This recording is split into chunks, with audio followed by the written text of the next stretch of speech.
뉴욕시 간호사 노조가 역사상 가장 큰 규모의 파업에 돌입했습니다.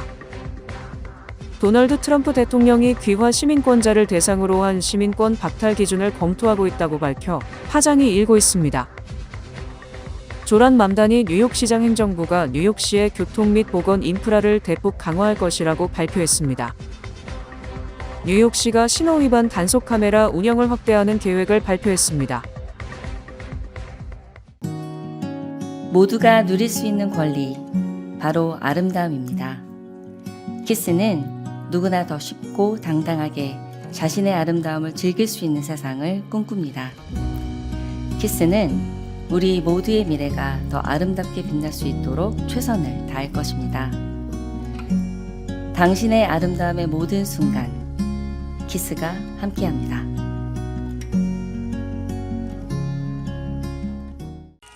오늘부터 뉴욕시의 대형 병원에서 근무하는 간호사 15,000명이 파업에 돌입했습니다. 뉴욕주 간호사협회는 지난 주말 동안 임금 인상, 직장 내 폭력에 대한 보호, 안전 관련 인력 기준 충족, 건강 혜택 보장 등에 대한 협상이 타결되지 않자 12일부터 파업에 돌입합니다.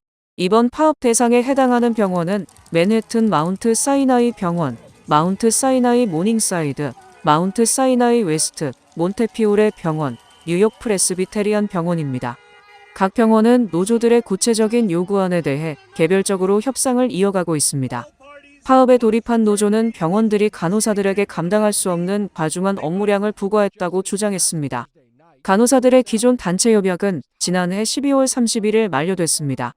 앞서 지난 2023년 1월에도 마운트 사이나이 병원과 몬테피오레 병원에서 7천여 명의 간호사들이 사흘간 파업에 나선 바 있습니다.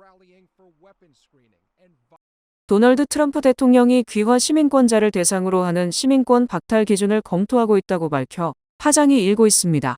뉴욕타임스 보도에 따르면 트럼프 대통령은 자신의 백악관 집무실에서 이뤄진 지난 8일 인터뷰에서 시민권 박탈 기준을 검토 중이라고 밝혔습니다. 트럼프 대통령은 미네소타주에서 불거진 연방주정부 보조금 부정수급 의혹에 휩싸인 소멀리아계를 집중적으로 거론했지만 시민권 박탈 조치가 이들에게만 국한되지는 않을 것이라고 강조했습니다.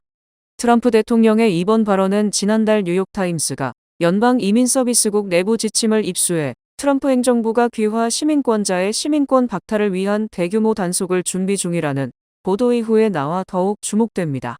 이민서비스국은 각 현장 사무소에 2026회계연도 동안 매달 100에서 200건의 시민권 박탈 가능 사례를 선별해 법무부 산하 이민소송 담당 부서에 넘기라고 지시한 것으로 알려졌습니다.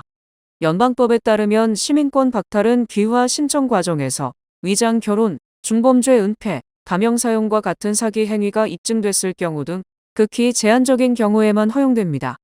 그럼에도 트럼프 행정부는 이민사기 근절 등의 명분으로 단속 범위를 시민권자에게까지도 확대하겠다는 입장으로 여겨집니다. 조란 맘다니 뉴욕시장 행정부가 뉴욕시의 교통 및 보건 인프라를 대폭 강화할 것이라고 발표했습니다. 맘다니 뉴욕시장은 지난 10일 기자회견에서 뉴욕시의 만성적인 화장실 부족 문제를 해결하기 위해 2035년까지 시 전역의 공중화장실을 2,100개로 2배 늘리겠다고 발표했습니다. 맘다니 시장은 $9짜리 커피를 사야만 화장실을 이용할 수 있는 현실을 끝내겠다며 설치가 빠르고 관리가 용이한 모듈형 셀프 클리닝 화장실 도입을 약속했습니다. 시는 향후 100일 안에 시범 사업을 시작해 2035년까지 시 전역에 2,120개의 화장실을 확보할 예정입니다. 맨해튼 대중교통 환경 개선에도 많은 변화가 예고됐습니다.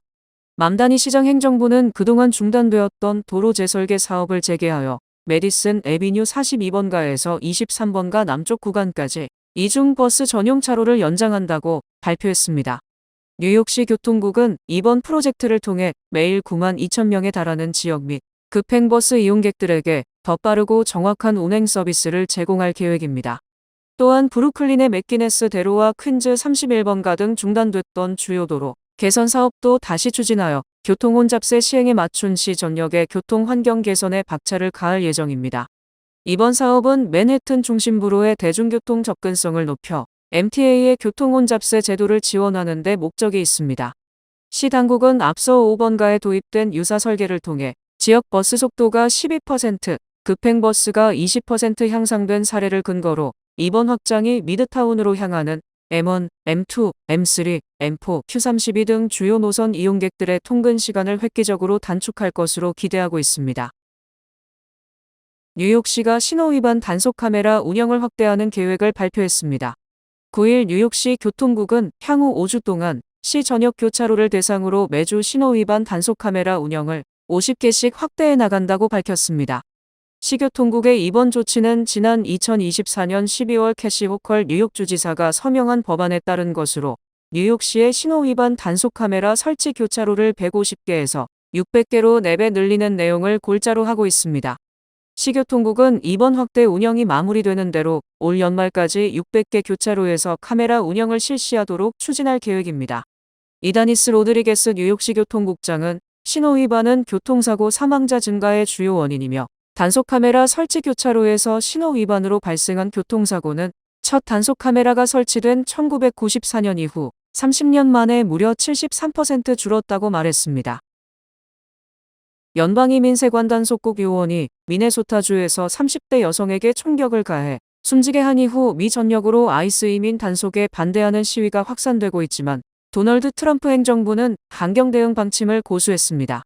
크리스티 놈 국토안보부 장관은 지난 11일 폭스뉴스와의 인터뷰에서 우리는 오늘과 내일 더 많은 요원을 미니애폴리스에 보낼 예정이라며 미니애폴리스 아이스 요원들과 국경 순찰 요원들의 안전한 임무 수행을 위한 목적이라고 말했습니다.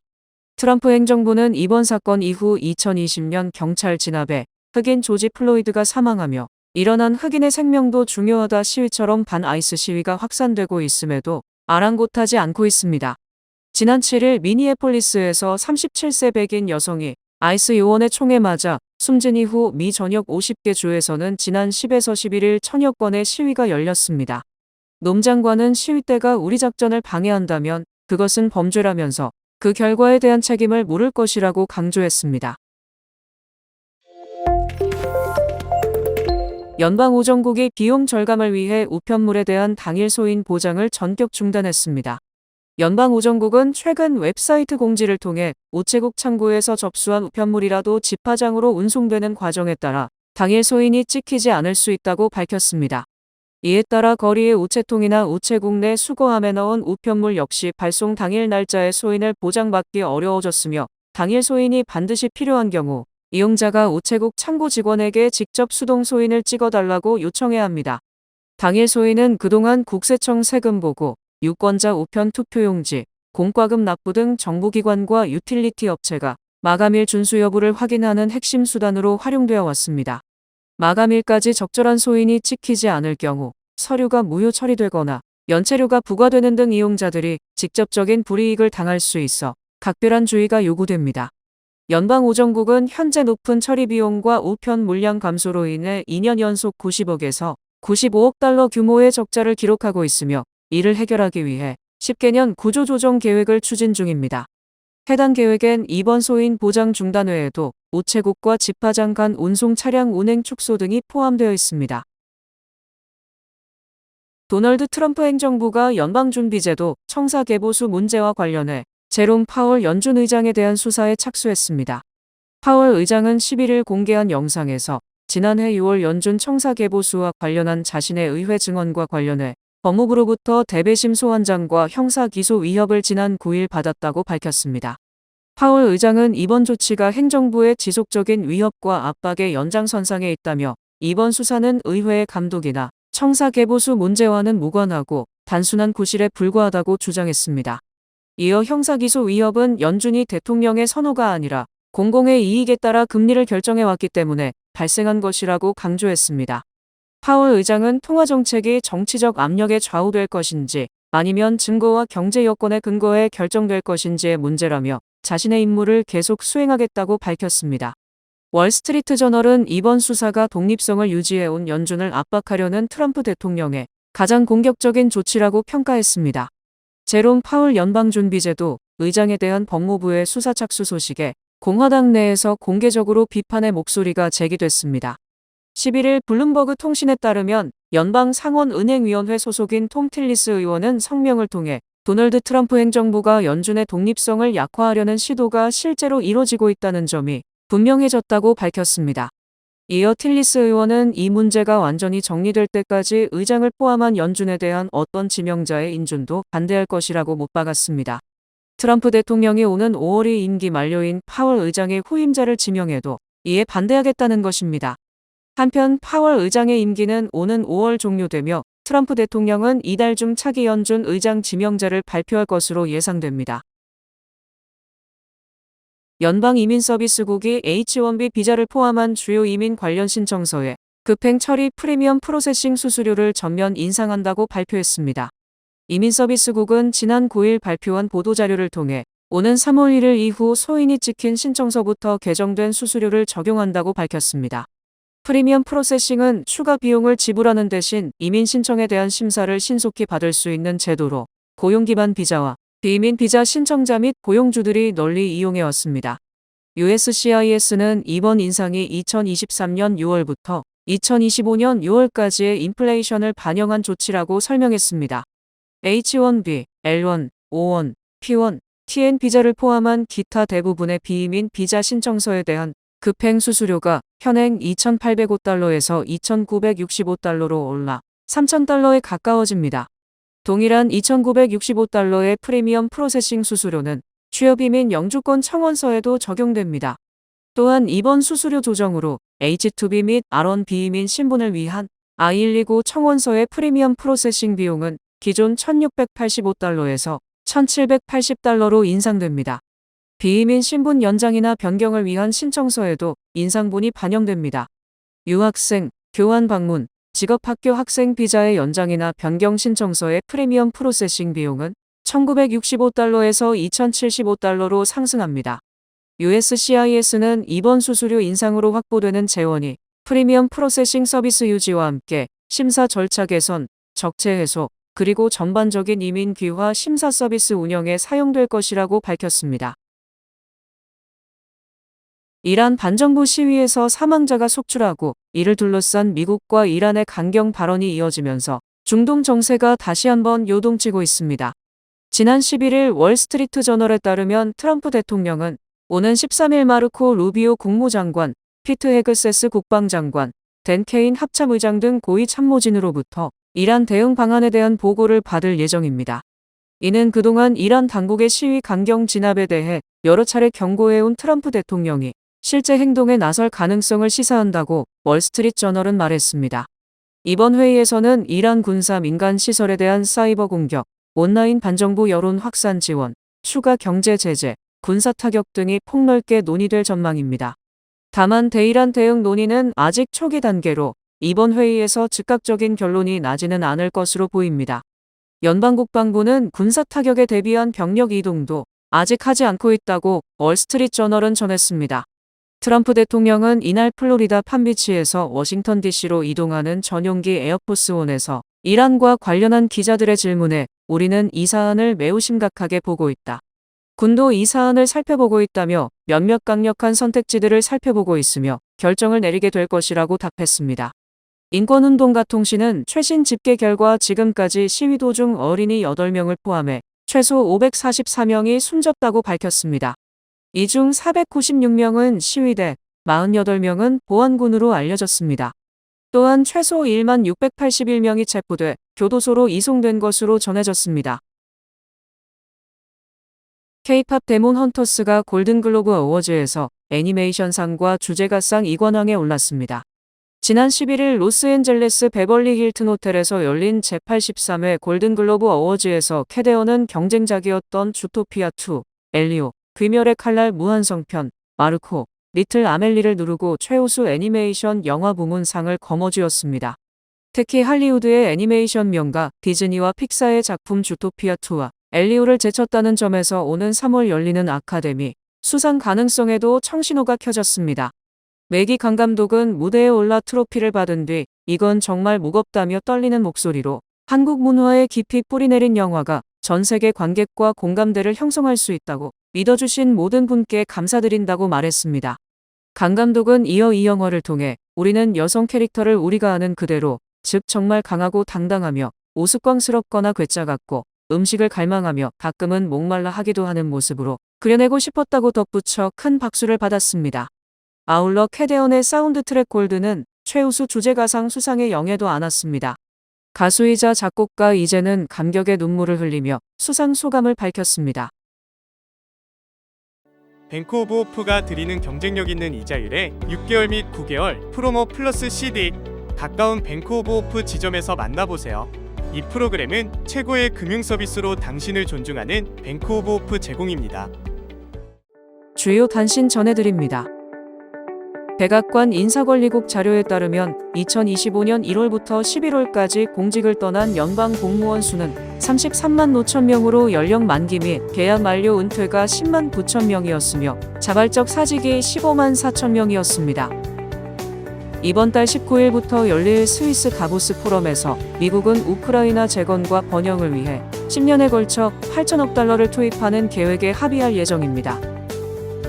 현대자동차 그룹 산하 보스턴 다이내믹스가 개발한 휴머노이드 로봇 아틀라스가 세계 최대 정보기술 가전 전시회 CES 2026에서 최고 로봇상을 수상했습니다. 워싱턴 국립오페라가 케네디 센터와 55년간 유지했던 제휴 계약을 원만하게 조기 종료하고 독립적인 비영리 단체로 운영한다고 발표했습니다. 워싱턴 DC의 국립초상화박물관에 전시된 도널드 트럼프 대통령의 초상화가 교체되면서 초상화 설명 문안에서 집권 1기 때 트럼프 대통령이 2차례 탄핵 소추를 당했던 사실에 대한 언급이 삭제됐습니다. 기아가 벨기에에서 열린 2026 브뤼셀 모터쇼에서 기아의 6번째 전용 전기차인 EV를 세계 최초로 공개했습니다. 할리우드 배우 니콜라스 케이지가 소장했던 슈퍼맨 코믹스의 1938년 초판본이 역대 최고가인 1,500만 달러에 팔렸다고 뉴욕의 만화 전문 경매 업체가 밝혔습니다. 2026년 아이아트 라디오 뮤직 어워즈 후보 명단에 따르면 블랙핑크의 로제는 아파트로 최고의 컬래버레이션, 올해의 K-팝 노래, 올해의 K-팝 가수 부문 등 솔로와 그룹 활동을 포함해 8개 부분에 이름을 올렸습니다. 날씨 전해드립니다. 화요일인 내일은 대체로 흐리겠습니다. 낮 최고 기온은 46도, 최저 기온은 40도입니다. 해 뜨는 시간은 7시 19분, 해 지는 시간은 4시 51분입니다.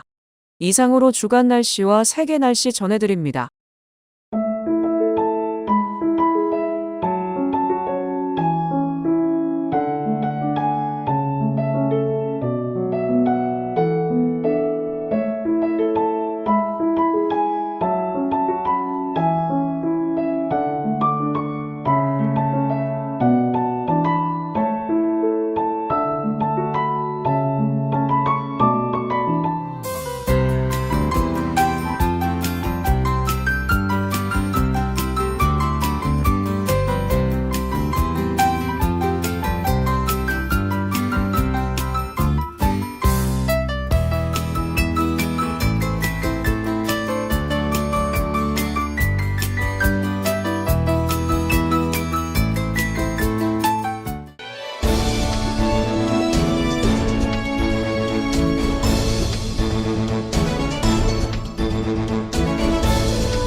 이상으로 1월 12일 월요일 TKC 뉴스데스크 여기서 마치겠습니다.